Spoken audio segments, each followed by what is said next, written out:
Dumalo sina Director Ninita Abraham, District Supervisor at Sofio Riesa, Principal ng Dait Elementary School sa isinagawang ka-44 na regular session ng Sangguniang Bayan ng Dait upang ipresenta ang dokumentong kailangan at pag-usapan ang proposal ng conversion ng Dait Elementary School upang maging ganap na Dait Integrated School sa taong 2025 to 2026. Ayon kay Principal Riesa, hangad niya na magkaroon ng public high school ang nasabing conversion. Layunin ng pagkakaroon ng high school ay ang necessity sa bayan ng Dait. Kaya't kanyang ipinisenta ang letter na nagsasaad ng mga pangunahing kailangan para ganap itong maaprubahan ng Division Office. Nabanggit sa liham na ang pangunahing kailangan nila ay ang Certificate of Commitment mula sa lokal na pamahalaan ng Dait. Sa kasalukuyan ay sinabi din ni Principal Riesa na sila ay nagsagawa ng feasibility study. One of the requirements of this conversion is the commitment of the LGU Dait. One of the requirements is to have a certification of commitment for this undertaking. Without this, it might not be possible. We conducted a so-called feasibility study on this activity, on this matter.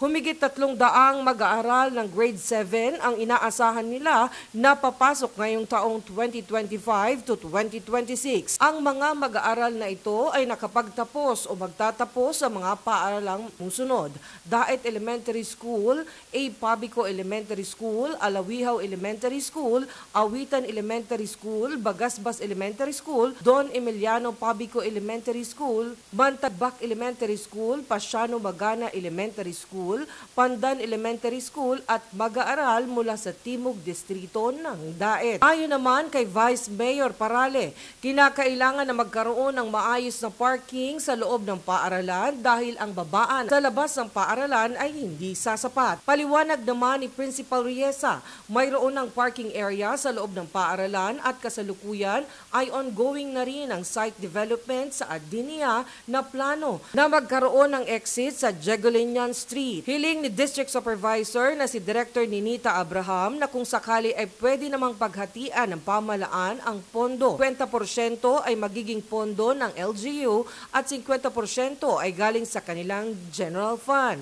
Sa nasabing conversion ay nangangailangan din ang pamunuan ng Dait Elementary School ng pansamantalang 4 na guro na puponduhan ng lokal na pamahalaan ng Dait. Ayon naman kay Konsehal Turingan, sa kasalukuyan ay may nagawa at naisumiti ng resolusyon patungkol sa conversion ng Dait Elementary School.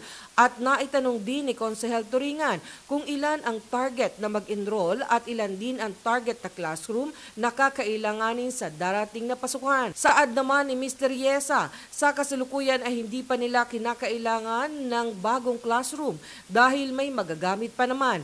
Dagdag pa niya na may ongoing new hall na ginagawa para sa mga papasok na mag-aaral na ika-7 baitang at wala pa namang problema sa classroom. Saad naman ni Konsehal Turingan, kung sakali man na kinakailangan ay may mga pwede namang lapitan para sa new building katulad ng SM Foundation at iba pang organisasyon gaya ng Chamber of Commerce. Nag-iisip kami dito sa Sangguniang para matulungan ko ang conversion po ng Dait Integrated.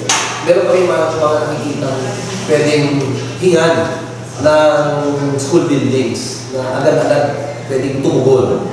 Like for example na po ito ang SM Foundation. Maka-request po kami sa SM Foundation, ibang Chamber of Commerce na makapagbigay ng school building. Sinigurado naman ni Vice Mayor Parale kila Director Abraham at kay Principal Riesa na gagawa sila ng batas upang magkaroon ng 4 na guro na manggagaling sa kanilang pondo. Ito ay kailangan din aprobado ni Mayor Benito Ochoa. Para sa CNTV News, Mutia Montenegro.